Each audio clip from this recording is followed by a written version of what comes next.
Swayam Prabha. Digital India. Educated India.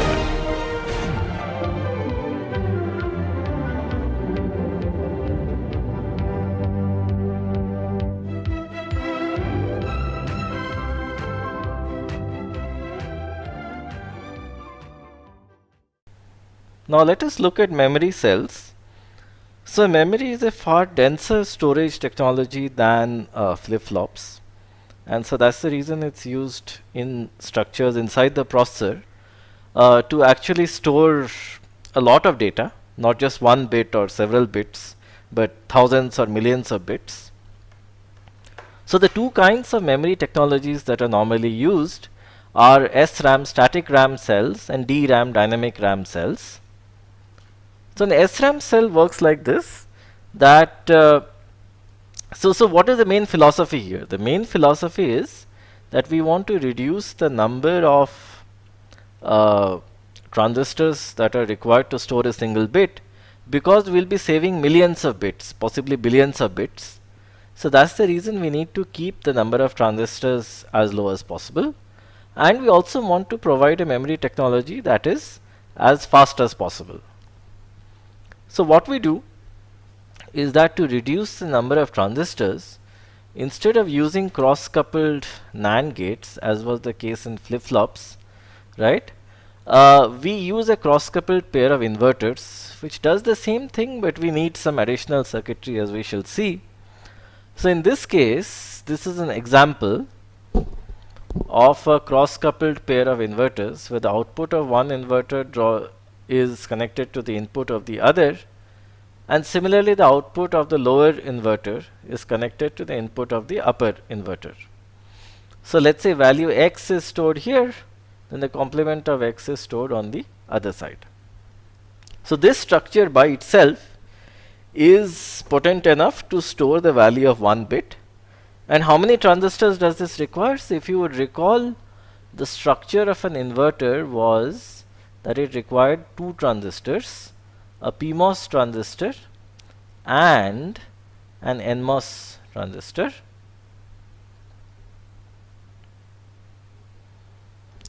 So since one inverter requires two transistors, we need a total of 4 transistors in this structure. But however, this much of circuitry is not enough to read and write values into this structure. So what we need to do is that we need to have something else to actually read and write into this structure. So the something else is like this. So let's first consider a cross-coupled pair of inverters, which is here at the bottom. And so here, as shown in the previous diagram, we have 4 transistors, 1, 2, 3 and 4. And but let's sort of isolate this as a black box. So we'll need 2 more transistors. So what do the transistors do? So we have one transistor W1 and one transistor W2. These are simple NMOS transistors. So when the so these are called word line transistors. So when the word line is set to 0, at that point the NMOS transistors are off. So it is like that this memory cell is disconnected from the rest of the world. So it is not possible to read its values, neither is it possible to write its values. So the value that is stored inside the memory cell will be maintained. On the other hand, if the value of the word line transistors is equal to 1, then this transistor is on, so this line gets connected, and pretty much what we see is that this 4 transistor cell is connected to the outside world and is possible to both read and write its values. So let's consider writing first. So since we have 2 inverters, whatever value is saved here, the complement of the value will be saved on the other side. So it's a symmetric structure. So one copper line connected to one side is called a bit line, and the other one is also a bit line, but it stores the complement of the value. So both of these copper wires are called bit lines. So one stores a value and the other stores the complement or the value stored inside the cell. So if we want to write, let's say 1 into the cell, we set this bit line to a logical 1, which is the supply voltage, and we set this bit line to a logical 0, which is ground. So in this case, if the voltage drivers are strong enough, then the 4 transistor cross coupled pair of inverters will be programmed such that the value saved over here is 1 and the value saved at this point, which is also the same as the value stored in these points, right, is 0, right, and here it is 1. Similarly, if you want to save 0 in the 4 transistor SRAM cell, in the 4 transistor cross coupled pair of inverters, what we need to do is that we need to set, of course we need to set the word lines to 1 to enable the SRAM cell.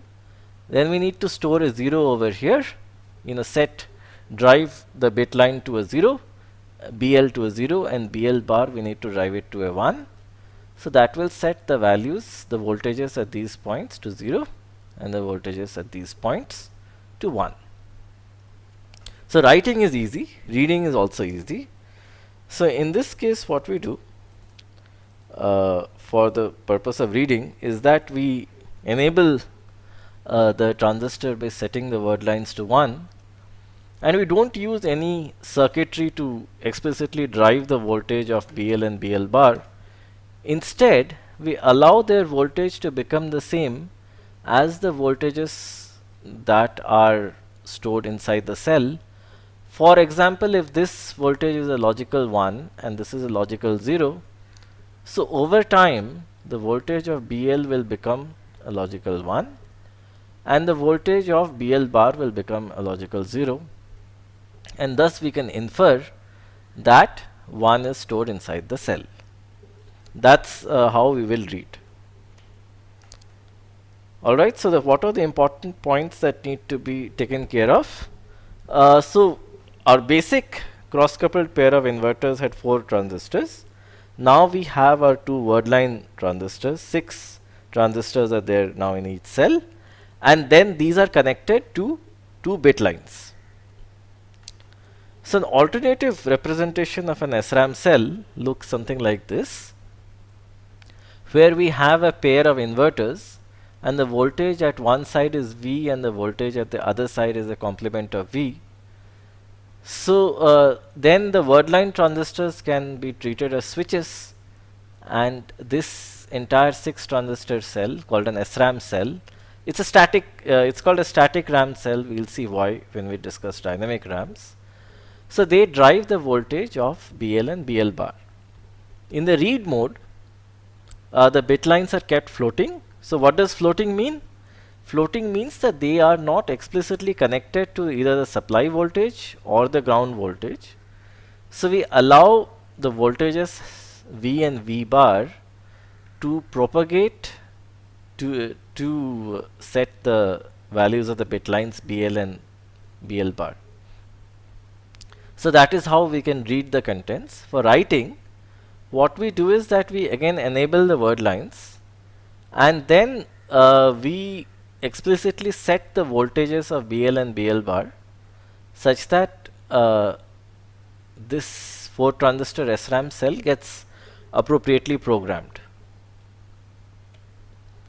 Now let's create an array of SRAM cells. So to create an array of SRAM cells, let's see what needs to be done. So what we do is that we create one SRAM cell and we arrange them in a matrix form.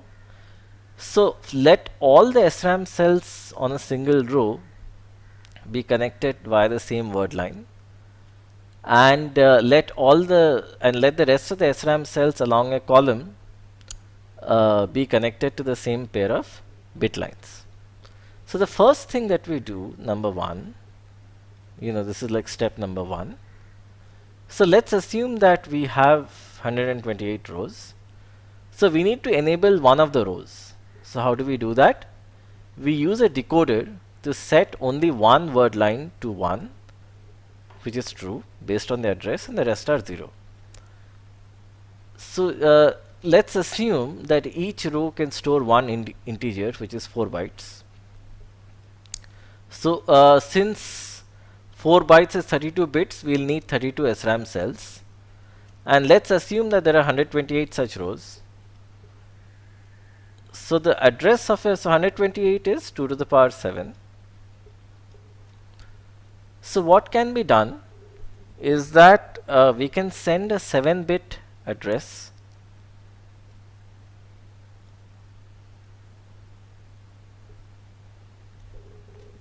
the 7-bit address can be used in the decoder to set one of the word lines to 1 and the rest will remain 0. So let us assume that this word line gets set to 1, which means that this entire row gets enabled and the rest of the SRAM cells in the other rows are disabled. So now what we do is that this particular row, after it is enabled, so mind you, only one row can be enabled at a time. So after doing that, all the SRAM cells are enabled and they will be setting the values of BL and BL bar. Subsequently, what we can do is either we can consider the values in all the SRAM cells, or let's say we want to read only 2 bytes. If we want to use 2 bytes, we can use a pair of multiplexers such that for this example, if 4 bytes are coming in, we can choose the 2 bytes that we need to read. And then this can go out. And same is the case for writing as well. If we want to write to 2 bytes, then we will have driver circuits that can help us that can essentially help us set the voltages as we shall see of BL and BL bar. And then the multiplexer circuit over here will enable certain SRAM cells such that we can read or write them. For example, if we just want to enable this and this, then the multiplexer will only ensure that the outputs of these cells actually flow out of it.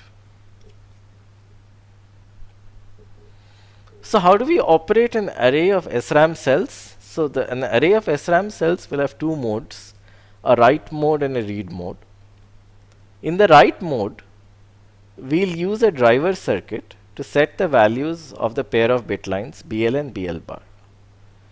Simultaneously, we need to enable the word line from the decoder. The values in BL and BL bar will get transferred to the SRAM cell, thus affecting a write. In the case of a read, what we need to do is the first step, disconnect the bit lines from the supply voltage and from ground using transistors. So basically what we can do is we can have a circuit of this type where this is the supply voltage, right? This is VCC, the supply voltage, and we'll have a transistor. So here if we set the gate voltage of the transistor to 0, essentially this line is disconnected from the supply voltage. So we say that it is floating, right? If a certain copper wire is disconnected from supply as well as the ground, we say that the wire is floating. Then we enable the word line.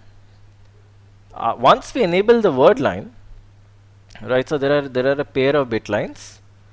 Then there is the SRAM cell here in the middle, and then there is a word line.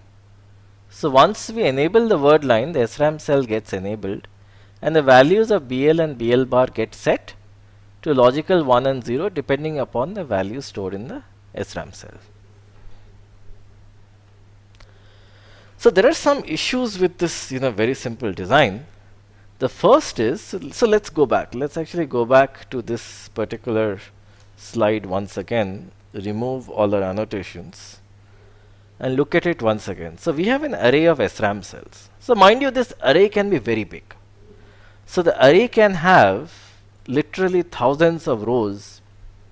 So if you want me to give a typical example, so let's assume that I have a 256 kilobyte SRAM array. So 1 kilobyte is 2 to the power 10 and 256 is 2 to the power 8.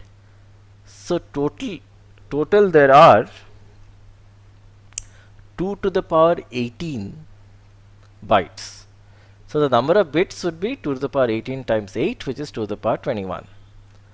So even if we try to make a nice structure which is sort of looks like a square, and we have 2 to the power 11 rows here and 2 to the power 10 columns here, we will still have 2048 rows. So which means that one SRAM array is a very big structure, and to each bit line, which is a thin copper wire, 2048 SRAM cells are connected. If that is the case, this long wire will have a lot of resistance as well as capacitance, and the RC delays, so if you recall what you were taught in first year, if a wire is very long and a wire is connected to a lot of other elements, its resistance and capacitance will be high. So driving the voltage of the wire either towards the ground or towards the supply voltage will take a lot of time. Right? So basically, why is the wire long? The wire is long basically because a lot of SRAM cells, literally thousands of SRAM cells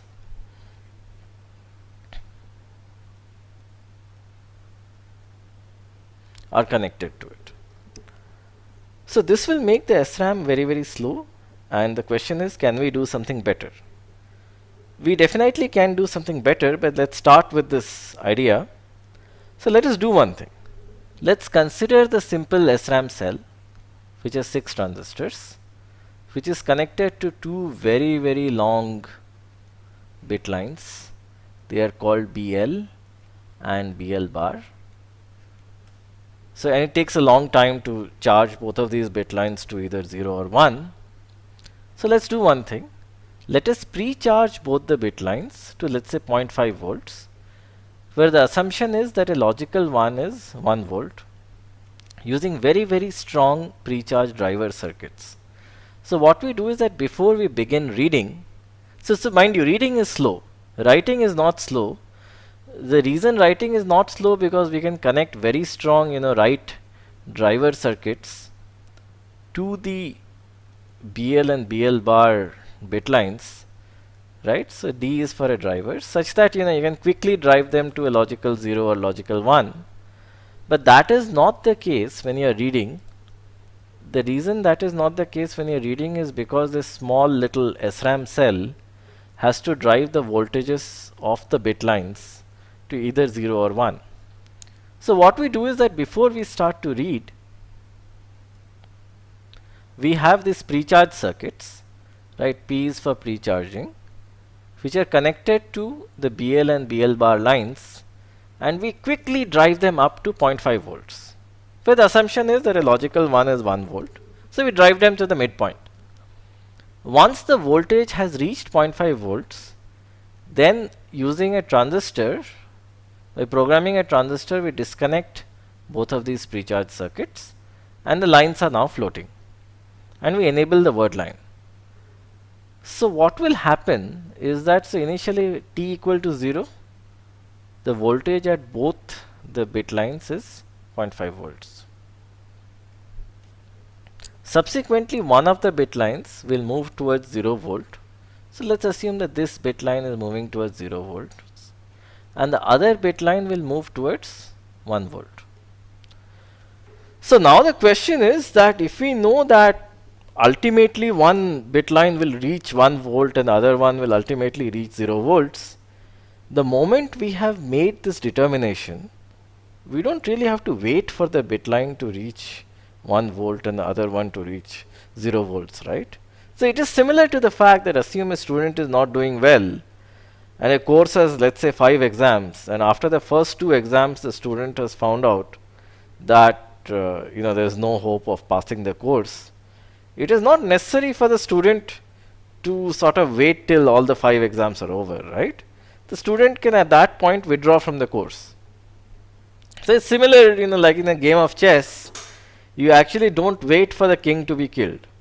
Long before the king is killed, typically one side realizes the game is up and they resign.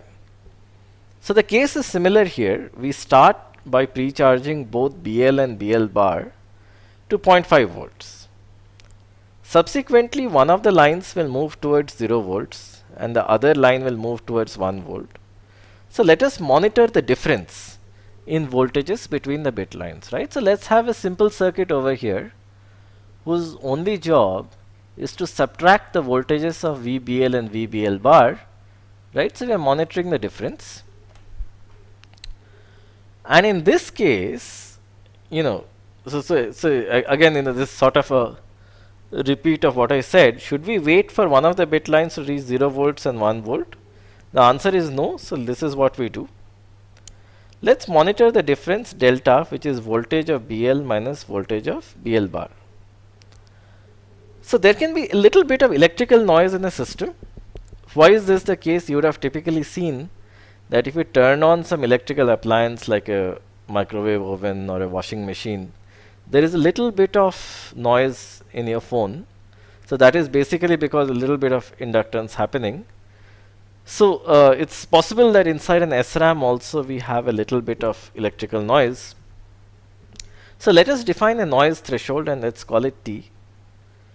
Right, so this is the amount of random noise that can come on a copper wire.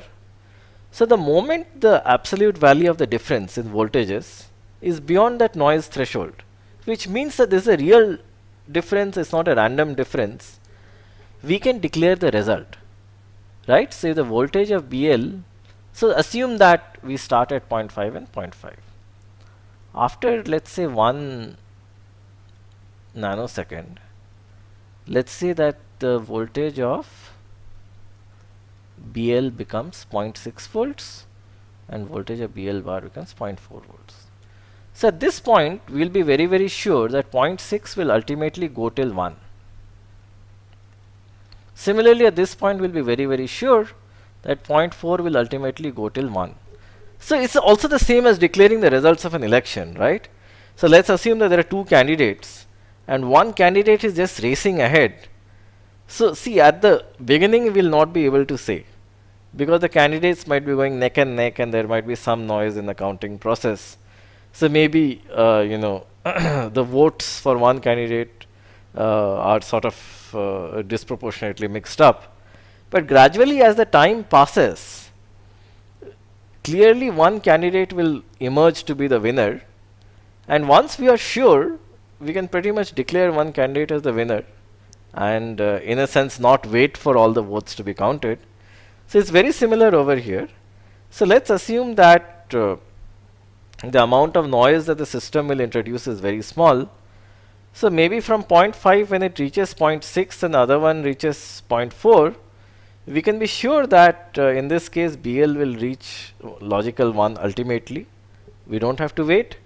And BL bar will reach, oh, I'm sorry, this should be logical 0. Yeah, this should be logical 0. It'll reach 0 volts ultimately. We don't have to wait. So what we can do is that at this very point, at 1 nanosecond, we can declare the result. So this is a very, very fast way. And it's a very standard approach in hardware, where what we do is that we, instead of waiting for the bit lines, one bit line to get fully discharged and one bit line to get fully charged, we monitor the difference. Once we are sure, we declare the result. In this case, if the difference is positive, we infer a logical 1. Otherwise, we infer a logical 0. This is a very, very fast method of reading, because assume that for one line to reach logical 1 and the other to reach logical 0, it would have taken like 20 nanoseconds. In this case, in 1 nanosecond, we have the result. So what does an array of SRAM cells now look like? We have our previous diagram. The only additions are as follows. So we have a set of pre-charge drivers, as you can see on the top.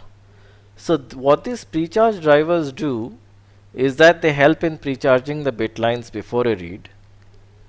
Subsequently, after the column multiplexer, so let me just repeat, what a column multiplexer does is that it helps you choose a subset of columns that you want to read or write. Because typically if the array is very large, we don't want the array to be like one long strip. We want it to be nicely organized as a square for certain circuit design considerations. So that makes it necessary to choose a subset of SRAM cells within each row, right? A subset of columns within each row. So that's the reason we have a multiplexer over here. And this is connected, so the pair of bit lines comes out. So for the case of a write, we can use these write drivers, which are very powerful circuits, to set the values of the bit lines to 0 or 1. For the case of a read, we have this simple circuit called a sense amplifier. So the role of the sense amplifier is basically to monitor the difference between the voltage of the one bit line minus the voltage of the other bit line. So it just monitors the difference. Once the difference increases an acceptable threshold, it declares the result, either a logical 0 or a logical 1. So what are the only additions in this most important circuit? Well, we started out with an array of SRAM cells and a decoder to choose the right row by enabling the word line. We also had the column multiplexer, demultiplexer to basically choose a set of columns. The additions are the set of precharge drivers that help precharge the two bit lines. A set of write drivers in this diagram to basically set the voltages of the bit lines. And some very specialized circuits called sense amplifiers that help monitor the difference in voltages between the bit lines such that we can declare a logical 0 or a logical 1, depending upon which way the difference is going. Now let's consider a DRAM cell which is even smaller than an SRAM cell. So smaller is the cell, more compact it is. So for the same area, more cells can be packed, so the memory can be more dense. But also smaller is the cell, the lesser is its power to actually drive the bit line to a 0 or 1. So in a sense it's also slower. So that also needs to be kept in mind, that latches and flip-flops are very fast because there are more transistors, and as a result it is easier for them to program them. You don't have bit lines. SRAMs are still fast enough, but DRAMs are slow, and we shall see why. So the reason for this is that instead of having a cross-coupled pair of inverters, the main circuit in a DRAM is a capacitor. So charge is stored across the capacitor. So if the voltage across the capacitor is close to the supply voltage, we can infer a logical 1. But if the voltage across the capacitor is 0, which means at this point here is close to a logical 0, the potential is close to 0 volts, we can infer a logical 0. So that's the only structure. There is no cross-coupled pair of inverters. So we shall see that there is, there are good aspects to this and there are bad aspects to this. But this is pretty much the only structure inside the DRAM cell, a single capacitor. And the way that we control access to it is that we have a single transistor here, which is controlled by the word line. So the word line is set to 1. We can assume that the switch is connected and the capacitor is directly connected to the bit line. And here also there is a single bit line. Instead of two bit lines, there is a single bit line. So we infer the value of the voltage stored across the capacitor by taking a look at the voltage of the bit line. Also for writing, what is done is that when we write, we connect a driver circuit to the bit line. Right, the connection is again done with the help of a transistor switch. And the driver circuit can do one of two things. So if it pumps in charge into the capacitor and its potential increases, then we are trying to write a logical 1. Otherwise, if it drains out charge from the capacitor, then we are writing a logical 0. And once the word line transistor is disabled, disabled basically means that we set its voltage to 0, then the capacitor is disconnected, right? You can sort of think that the switch is disconnected. So whatever is the voltage across the capacitor will remain. So now let's consider an array of DRAM cells. So this is very similar to an array of SRAM cells as we had seen. There is a single bit line, right? So that's one difference. In an SRAM array, there were 2 bit lines. Here is a single bit line. For writing, we enable the word line and charge the bit line with a driver circuit, and then the bit line transfers the charge to the capacitor. For reading, we do something very similar to what we had done in the case of SRAMs. We pre-charge the bit line to 0.5 volts. So here again the assumption is that a logical 0 is 0 volts. So which this assumption is most of the time correct actually. Nowadays most of the supply voltages are close to 1 volt. So we pre-charge the bit line to half of the supply voltage, which in this case is 0.5 volts. We enable the word line and we monitor the difference of the voltage with respect to 0.5 volts. So basically, if this is the bit line, so we have a simple, oh, I'm sorry, I shouldn't have added the BL bar. Just a bad habit from the SRAM days. 1 second. Yeah. So if this is the bit line, we will have a sense amplifier, which is essentially a comparator, and the other signal that is going into it is a fixed signal, in this case of 0.5 volts. So we essentially monitor the difference, and the idea is the same. Once the difference exceeds a threshold, we declare the result, whether it's a logical 0 or a logical 1. And what is the threshold? The threshold is expected to be a small value of the order of several millivolts. So that will be the amount of noise that is introduced in the wire because of external electromagnetic fields. That's all. So that's the only difference, that instead of comparing BL and BL bar, we compare a single bit line with another fixed voltage, which is 0.5 volts, and we see whether the voltage is going up, shooting above 0.5 or going below, and based on the direction we infer the value stored in the DRAM cell. So there's a problem. So basically, we initially had a cross-coupled pair of NAND gates. So in a flip-flop, if you would recall, in a flip-flop, we had a cross-coupled pair of NAND gates. So since there were more transistors, it was possible to drive in more current. There were more paths from the ground and VCC. And also, it was easier to program these devices. In comparison, an SRAM cell is a cross-coupled pair of inverters, and you have bit lines and so on, which make it slow. And even slower are DRAM cells, which have a single capacitor. But there is a problem with it.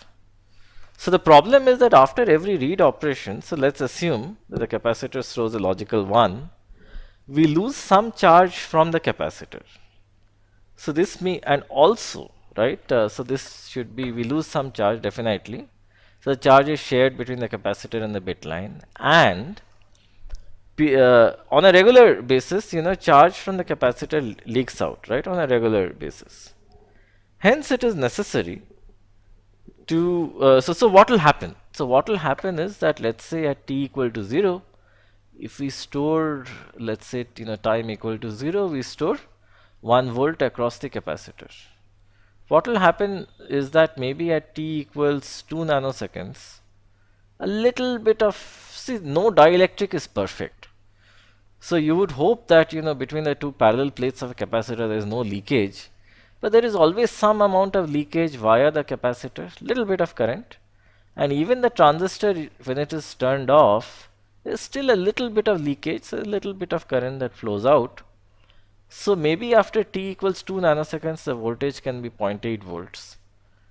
And maybe after like 20 nanoseconds or 50 nanoseconds or 1 microsecond, you will find that the entire voltage across the capacitor has disappeared. So this will cause an error. That's the reason it is necessary to periodically read each and every DRAM cell and read the data back write the same data back. For example, if we write 1 to a DRAM cell and let's say that after 50 nanoseconds we read it and find that the voltage across the capacitor is 0.7 volts. That is fine, we can still infer a logical 1, but we will also be aware that the voltage has decreased. So what we will do is we'll write a logical 1 back again, and in this case the voltage across the capacitor will again become 1 volt. So this sort of periodically compensates for the charge that is leaking out of a capacitor, because dielectrics are not perfect. And also if there is a read operation, then basically the charge will get shared between the long bit line and the capacitor, right? And since the charge gets shared, the voltage across the capacitor will decrease. So that's the reason it is necessary that after every read, we need to write the data that we read back again, and also periodically we need to read each and every DRAM cell and write the same data back.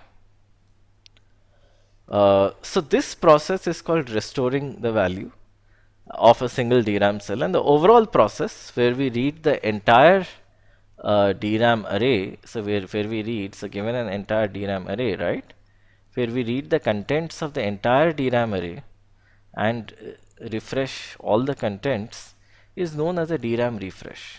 It's known as the DRAM refresh cycle, where all the contents are read and again they are written back, right? So it's not that we read all of it and then write it back. We read, let's say, 1 byte and then we write back that same byte, or we read 64 bytes and we write back the same 64 bytes. So it's definitely not done at the entire array level at one go, but the aim is that periodically we read some lines and then again write them back to sort of restore their voltages across the capacitors to the maximum levels, to the highest levels. So here is what an array of DRAM cells looks like. It is very similar to an array of SRAM cells. The only differences are that there is a single bit line instead of multiple bit lines. The address and the decoder part are all there, and the cells are organized as a matrix. The column multiplexer, demultiplexer is also there. And addition is the refresh circuitry, right? So the refresh circuitry, what they do is they periodically read values from each row and write them back, right, to restore the original voltage levels. For writing, we have write drivers, which are fast circuits to set the values of the bit lines. And for reading, we have sense amplifiers, similar to the case of SRAMs, where we read the values of a DRAM cell out.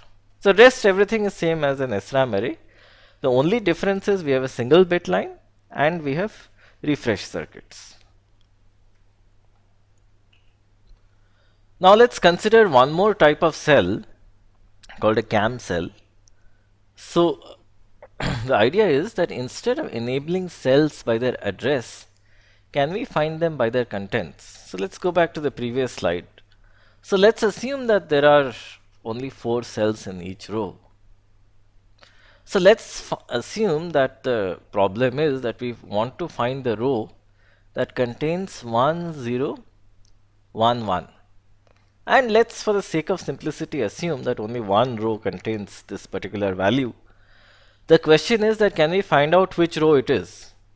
So one simple solution is that we just, like a for loop, we read the contents of each row and we compare. We read and compare, we read and compare till we find the row. That is possible, but what's the problem? The problem is that we need to read the contents of the entire SRAM array or the DRAM array. So which is not a good idea. We can do something better, right? So this is called content-based addressing, and a CAM cell is called a content addressable memory, where you're trying to find it by its content, not by its address. So mind, if the address is coming, the decoder is setting one of the word lines to 1, and then that row is getting enabled. But in this case, we want to see if there is any row whose contents are same as the contents that we want. So we design a CAM cell which is nothing but a simple SRAM cell plus more. So this part that you see in this dotted rectangle is a simple SRAM cell. Subsequently, what we have is that we have these additional connections over here where we get in the values. So we call them V and V bar. V is the value and V bar is its complement. And we get in the values that we want to compare this against. So this is a single bit. We'll compare it with a single bit. So this value V will go into transistor T1, and we want to compare value V with another bit value called A. So A bar, the complement of A, is sent to transistor T2 over here. So this is basically the complement of A, and this is the value V. Similarly, this is the value V bar, the complement of V, and this is the value A. And so these transistors are connected in series. So one side of them is connected to the ground, and the other side is connected to this blue wire called the match line. So let's see what it is. So let's consider the pair A and V bar, right? So transistors T3 and T4. And let's consider the case when A is equal to V. So if A is equal to V, one of the values has to be 0, right? So let's assume that A is 1, then V bar has to be 0. If A is 0, V bar has to be 1. So one of them has to be 0. So either T3 or T4 is off. One of them is off. So essentially this path over here is pretty much disconnected from the ground, right? Because of any one of these transistors, T3 or T4, one of them is off. Similarly, in the pair A bar and V, one of the values has to be 0. So either T1 or T2, one of them is off. So you can find out, you can use values. So if A is 1, then A bar is 0. If A is 0, then since A is equal to V, V is 0. So one of these values is 0. So which means one of T1 or T2 is off. So even this path is turned off, which basically means that for this particular CAM cell, which has 1, 2, 3, 4, 5, 6, 7, 8, 9, 10, which is a 10 transistor CAM cell, the match line is not connected to the ground, right? So it is in a sense floating. So it's not connected to the ground. So this is what we get to find, just to summarize, that when A is equal to V, the match line will be disconnected from the ground terminal. Fine. So let's see what happens when A is not equal to V. So when A is not equal to V, let's see what is the case. So we say, so let's assume what we claim is either A comma V bar or A bar comma V is equal to 1 comma 1. So let's see why. So let's assume A is 1 and V is 0. So in this case, A is 1 and V complement is 1. So this pair is equal to 1 and 1. Assume that A is 0 and V is 1. So in this case, A bar is 1 and V is 1. So basically, irrespective of the value of A, one of the pairs, A, V complement or A complement and V, one of the pairs is equal to 1 comma 1. So with no loss of generality, let's assume that T3's input is 1 and T4's input is 1, which means both of these transistors are turned on. So we basically have a direct connection from the match line to the ground, and this means that if A is not equal to V, there is a mismatch, and in this case the match line will be driven to 0 volts because it is connected to the ground. So what do we understand? We understand that if A is equal to V, then the match line is kept floating, which means it's not connected to the ground. And if A is not equal to V, then the match line is driven to 0 volts, right? So that is the important takeaway point from this particular slide, that if there is equality between A and V, then we are fine, the match line is still kept floating, otherwise it is driven to 0 volts. So given this, we can design a very simple circuit. We can design an array of cam cells, which looks very, very similar to an SRAM array, absolutely no difference.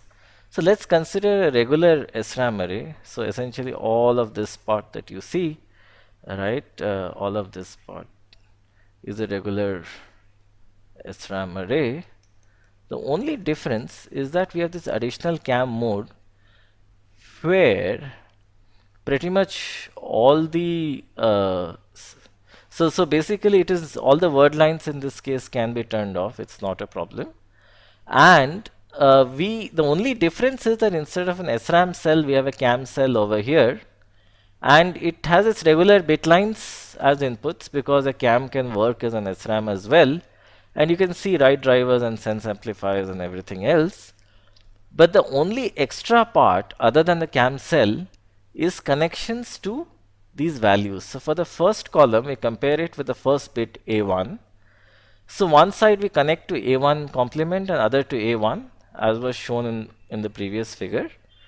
Similarly, the second column we connect it to A2 complement and A2. And similarly, the nth column we compare it with the nth bit. And all of the cam cells are connected to a single match line. So here is what we do. We pre-charge all the match lines to, let's say, a logical 1. Subsequently, let's consider one of the match lines. So let's consider maybe the first one. So let's assume in this case, there is an inequality in the sense the value stored in the cam cell is not equal to A2. So what do we know from the previous slide? When it's not equal to, the match line is driven to 0 volts. So immediately the value on the match line will be 0. So what did we do? We pre-charge all of them to 1. Then we disconnected the pre-charging circuit and we started comparing. So whenever there is a mismatch even in a single bit, all of these match lines will get driven to 0 volts. But let's assume for this row, all the bits match, right? There's a complete 100% match. Then the match line will not be driven, this match line will not be driven to 0 volts. It will maintain the value that it was pre-charged with, right? Because this is not connected to ground. So it will maintain the value that it was pre-charged with, which was a logical 1, right? And so what do we get to see? Now when we put in all of these match lines to a OR gate, all the rows that do not match will have a 0 and all the rows that do match will have a 1. So let's assume with no loss of, let's assume for the simple case that only one line matches. So what we will see is that, okay, let's first assume that one line matches. So if one line matches, then the OR of all of these functions is a 1 and the net match is equal to 1, which means that there is a match. Now let's assume that no line matches. If no line matches, all the values are 0. If all the values are 0, the OR gate at this point will compute a 0. So what we can pretty much do is that by ORing all the match lines, we can find out if we found a match in the cam array or not. Subsequently, what we can do is we can use an encoder to find the ID of the row that matched. So if you would recall what is an encoder, so in an encoder pretty much it takes 2 to the power n inputs, where one of the inputs is 1, the rest are 0. Subsequently, you have an n-bit output which gives the ID of the input that matched. This is exactly what we need over here, that we can use an encoder to find out. So for example, if this is the second one, then the output will pretty much be 0, 0, 0, 1. Right? So where the first line we are assuming is all zeros. So this is a match in the second row. It will be 0, 0, 0, 1. Now assume that multiple rows match. So we can always have some sort of a priority scheme of choosing one row over the other and use a priority encoder.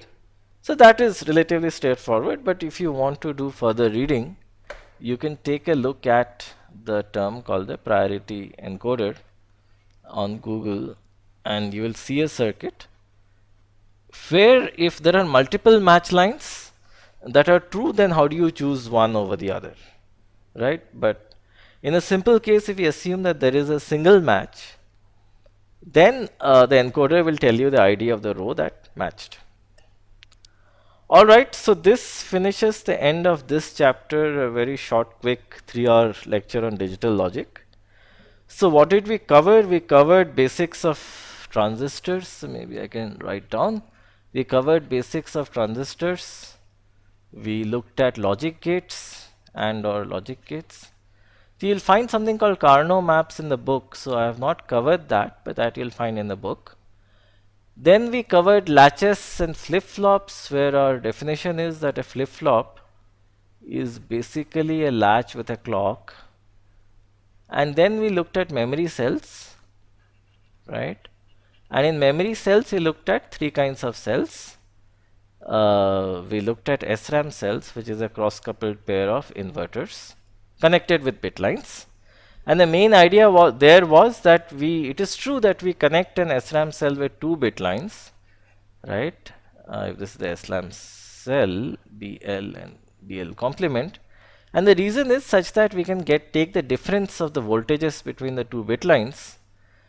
The advantage of taking the difference is that we don't have to wait till a bit line goes till logical 0 or 1. From the direction in which the voltages are moving, we can infer the value stored in the SRAM cell. The other kind of cell that we looked at is a DRAM cell.